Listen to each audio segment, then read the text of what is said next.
Hello guys, welcome back. இந்த வீடியோவில் நான் பார்க்க போகிறோம் அப்படின்னா நிஃப்டி அண்ட் பேங்க் நிஃப்டியோட வீக்லி ஃபோர்காஸ்ட் அண்ட் வந்துட்டு ஓவரால் ஒரு மார்க்கெட் அப்டேட்டும் இந்த வீடியோவில் பார்த்துடலாம். ஸோ டெக்னிக்கலாக எப்படி இருக்குன்னு சொல்லி நம்ம சார்ட்ஸில் பார்க்கலாம். ஸோ ஃபஸ்ட்டு பார்த்தீங்கன்னா நிஃப்டி பார்த்தலாம். ஸோ நிஃப்டியை பொறுத்தளவுக்கு லுக்கிங் குட். ஆல் டைம் ஹையில் சின்னதாக ஒரு செல்லிங் ப்ரெஷர் கொடுத்தாலும் பெரிய லெவலில் நம்மளுக்கு ஒரு செல்லிங் ப்ரெஷர் தெரியல மார்க்கெட்டில். பட் ஆல் டைம் ஹை இந்த வீக் நான் பிரேக் ஆகும்னு எதிர்பார்த்தேன். பட் கிட்ட போயிட்டு மார்க்கெட்டால் பிரேக் ஆக முடியுமா திரும்பி கீழே வந்திருக்கு. ஸோ ப்ராபப்ளி இந்த வீக் வந்து நம்ம ஆல் டைம் ஹையை பிரேக் ஆகும் அப்படின்ற எதிர்பார்க்கலாம். ஸோ புதுசாக பையிங் பண்ணுறவங்க இந்த ஹையில் போய்ட்டு பை பண்ண வேண்டாம். ஸோ ஒன்ஸ் நம்மளுக்கு அந்த 26,300 மேலே வீக்லி க்ளோஸ் வச்சதுக்கப்புறம் நம்ம வந்துட்டு புதுசாக பையிங் வந்து போய்க்கலாம். இப்போதைக்கு பையிங் பண்ண வேண்டாம் பையிங் பண்ண வேண்டான்றது என்னோட ஒரு ஒப்பீனியன். பிகாஸ் இப்போ ஹையில் இருக்கிறதுனால இன்கேஸ் இப்போ நம்மளுக்கு இந்த ஹையை பிரேக் ஆகாமல் கீழே வந்துருச்சு அப்படின்னா நம்ம கொஞ்சம் ப்ராப்ளம் ஆகிடும். ஸோ அதனால் இப்போதைக்கு பையிங் பண்ண வேண்டாம் அப்படின்றது என்னோட ஒப்பீனியன். ஸோ கொஞ்சம் வெயிட் பண்ணுறது பெட்டர். இன்கேஸ் நீங்கள் பை பண்ணியிருக்கீங்க அப்படின்னா தாராளமாக ஹோல்ட் பண்ணிக்கலாம், பிரச்சனை கிடையாது. 25,500 பிலோ வந்தால் மட்டும்தான். 25,500 பிலோ பிரேக் ஆச்சு அப்படின்னா டேஞ்சர் ஜோன். 25,500 பிலோ வந்தால் தான். அதுக்கு மேலே இருக்கிற வரைக்கும் எந்த வித பிரச்சனையும் கிடையாது. பட் ஒன்ஸ் நம்மளுக்கு ஹை பிரேக் ஆனதுக்கப்புறம் நெக்ஸ்ட் டார்கெட்டை நோக்கி மார்க்கெட் நம்ம போகும்போது நம்ம பை பண்ணிக்கிறது பெட்டர். இப்போதைக்கு கொஞ்சம் டிசிஷன் மேக்கிங் டைமாக இருக்கிறதுனால வெயிட் பண்ணி பார்க்குறது சேஃப் தான் சொல்கிறேன். Okay. And bank Nifty clear முன்னாடி சொன்னது தான். புல் ஃபிளாக் பிரேக் அவுட்டில் மார்க்கெட் போயிட்டுருக்கு. புல் ஃபிளாக் பிரேக் அவுட் படி டார்கெட் பார்த்தீங்கன்னா உங்களுக்கு 61,300 வந்து உங்களுக்கு புல் ஃபிளாக் பிரேக் அவுட்டோட டார்கெட். ஸோ இந்த பிரேக் அவுட் ஆனதுலேருந்து மார்க்கெட் மேலே தான் ஏறிக்கிட்டு இருக்கு. ஸோ இது கண்டினியூ அப்படியே போயிடாது. ஆக்சுவலாக கண்டிப்பாக வந்து ஒரு சின்ன ஒரு கரெக்ஷன், தென் அப், ஒரு கரெக்ஷன் ஒரு அப், இப்படி தான் வந்துட்டு மார்க்கெட் வந்து டார்கெட் ரீச் ஆகும். ஸோ ப்ராபப்ளி கொஞ்சம் வெயிட் பண்ணி நம்மளுக்கு பேங்க் நிஃப்டியில் 61,000 எக்ஸ்பெக்ட் பண்ணலாம். கண்டிப்பாக இங்கேருந்து நம்மளுக்கு ஒரு 4 to 6%, 5% வரைக்கும் மார்க்கெட் ரேலி ஆகிறதுக்கான பாசிபிலிட்டிஸ் இருக்குது. இன்கேஸ் மார்க்கெட் கீழே வந்தாலும் லுக்கிட் ஆப்பர்ச்சுனிட்டி. ஸோ இன்னுமே பை பண்ண முடிஞ்சதுன்னா பேங்க் நிஃப்டி பை பண்ணிக்கலாம். நல்ல ஒரு சேஃப் ஜோனில் தான் மார்க்கெட் இருக்குது. எந்த விதத்துலையும் நம்மளுக்கு பேனிக் ஆக வேண்டிய அவசியம் கிடையாது. இந்தியன் மார்க்கெட் பொறுத்தளவுக்கு we are in a very safe zone. Okay. Next வந்தீங்கன்னா க்ரூட் ஆயில் பார்க்கலாம். ஸோ க்ரூட் ஆயில் பொறுத்தளவுக்கு க்ரூட் ஆயில் ஆல்ரெடி நம்மளுக்கு செல்லிங்கில் தான் இருக்குது கம்ப்ளீட்டாகவே. மந்த்லியில் நம்மளுக்கு மேஜர் ஒரு சைட்வேஸ் பிரேக் ஆச்சு. இந்த பிரேக் அவுட் ஆனதுலேருந்து மார்க்கெட் செல்லிங்கில் தான் இருக்குது. இந்த எக்ஸ்பெக்டட் டார்கெட் லாங் டேர்முக்கு பார்த்தீங்கன்னா நம்மளுக்கு இந்த $43 வரைக்குமே நம்மளுக்கு மந்த்லியில் பிரேக் அவுட் ஆனதுனால வரதுக்கான வாய்ப்புகள் இருக்குது. இப்போயும் வீக்லியில் செல்லிங் ப்ரெஷர் தான் வந்துகிட்டு இருக்கு. கூடிய சீக்கிரமே இந்த லோ $55 ரீசெண்ட் லான்ச்சில் ஒரு லோ, அந்த லோ பிரேக் ஆகிறதுக்கான பாசிபிலிட்டிஸ் இருக்குது.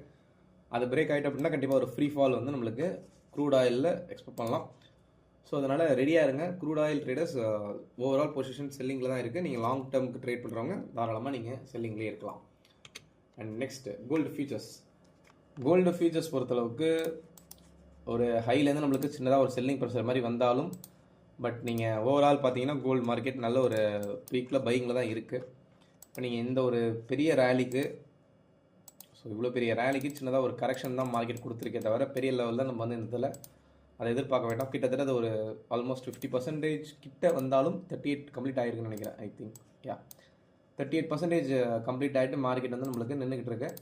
ஸோ இங்கேருந்து மார்க்கெட் திரும்புறதுக்கான வாய்ப்பு தான் அதிகமாக இருக்கே தவிர கண்டிப்பாக நம்மளுக்கு இந்த இடத்துல பெரிய லெவலில் ஃபால் வரதுக்கான வாய்ப்புகள் இல்லை. இன்கேஸ் மார்க்கெட் ஃபால் வரணும் அப்படின்னாலே நம்மளுக்கு பேசிக்காக ஃபஸ்ட் லெவல் எது அப்படின்னா இந்த 118 லெவலை உடச்சி மார்க்கெட் கீழே வீக்லியில் க்ளோஸ் வந்தது அப்படின்னா வீக்லி க்ளோஸ் வந்தால் மட்டுமே நம்மளுக்கு இன்னுமே ஒரு பெரிய ஃபால் வரதுக்கான வாய்ப்பு இருக்கும். அந்த ஃபால் வந்து கண்டிப்பாக வந்து நம்மளுக்கு பெரிய லெவலில் வரும். பட் அது நடந்தால் பார்க்கலாம். இப்போதைக்கு கோல்டில் அவ்வளோ பெரிய ஃபால் வரதுக்கான சான்சஸ் தெரியல. அந்த அளவுக்கு செல்லிங் ப்ரெஷர் தெரியும் போது கண்டிப்பாக நான் அப்டேட் பண்ணுறேன். ஸோ ஒன்ஸ் நம்மளுக்கு இந்த 118 கீழே பிரேக் ஆகிட்டு அப்படின்னா கண்டிப்பாக நமக்கு கோல்டு வந்து பெரிய லெவல் ஆஃப் ஒரு ஃபாலை எக்ஸ்பெக்ட் பண்ணலாம். ஸோ பார்க்கலாம் என்ன நடக்குது அப்படின்னு. பட் இப்போதைக்கு கோல்டு லோயர் டைம் ஃப்ரேமில் நீங்கள் பார்த்தீங்கன்னாலும் கரெக்ஷன் கொடுத்துட்டு ட்ரெண்ட் ரிவர்சல் நடந்துட்டு மார்க்கெட் திரும்பியும் ரீட்ரேஸ்மெண்ட் கொடுத்துட்டு ரெடியாக இருக்குது மேலே ஏறுறதுக்கு. அப்கமிங் டேஸில் கண்டிப்பாக கோல்டு திரும்பியும் மேலே ஏறதுக்கான எல்லா விதமான வாய்ப்புகளும் இருக்குது கோல்டை பொறுத்தளவுக்கு. ஸோ டேட் என்ன இன்றைக்கி 22. ஸோ கண்டிப்பாக நெக்ஸ்ட் மந்த் நம்மளுக்கு நல்ல ஒரு பீக் திரும்பியும் கோல்டில் எதிர்பார்க்கலாம். ஓவரால் லுக்கிங் குட் பையிங்கில். ஓகே. ஸோ நெக்ஸ்ட்டு வந்து பிட்காயின்.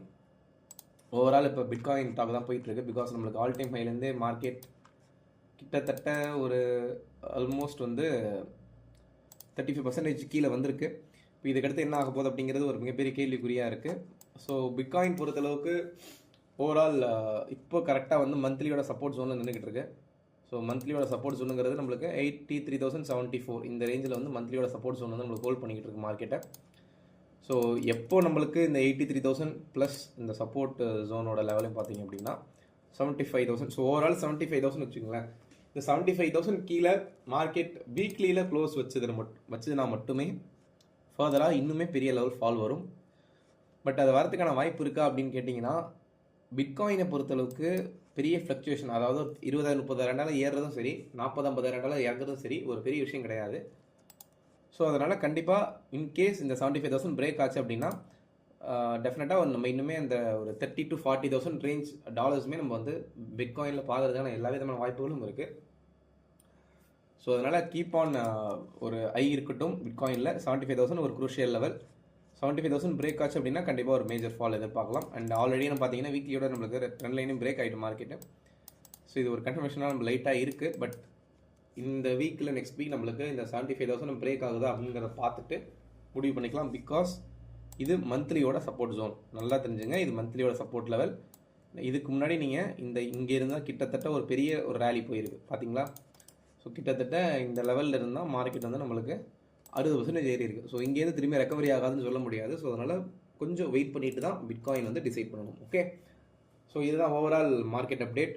அண்ட் இப்போதைக்கு ஓவரால் க்ரூட் ஆயில் செல்லில் இருக்குது, பிட்காயின் செல்லில் இருக்குது, கோல்டு ட்ரெண்ட் ரிவர்சல் ரெடி ஆகிட்டு இருக்கு. Nifty and bank Nifty safe zone. But Nifty all time ஹையில் இருக்கிறதுனால ஒன்ஸ் நம்மளுக்கு ஆல் டைம் ஹை பிரேக் ஆகிட்டு அப்படின்னா நியூ ஹைஸ் வந்து நிஃப்டியில் கண்டிப்பாக வரதான் போகுது. ஸோ அதனால் இயர் நல்லாவே இருக்கும்னு நினைக்கிற மார்க்கெட்டுக்கு. ஸோ பார்க்கலாம் எப்படி மூவ் ஆகுது அப்படின்ட்டு. ஸோ நெக்ஸ்ட் வீக் நான் இன்னொரு வீடியோவில் பார்க்குறேன். Thank you. Hello guys, welcome back.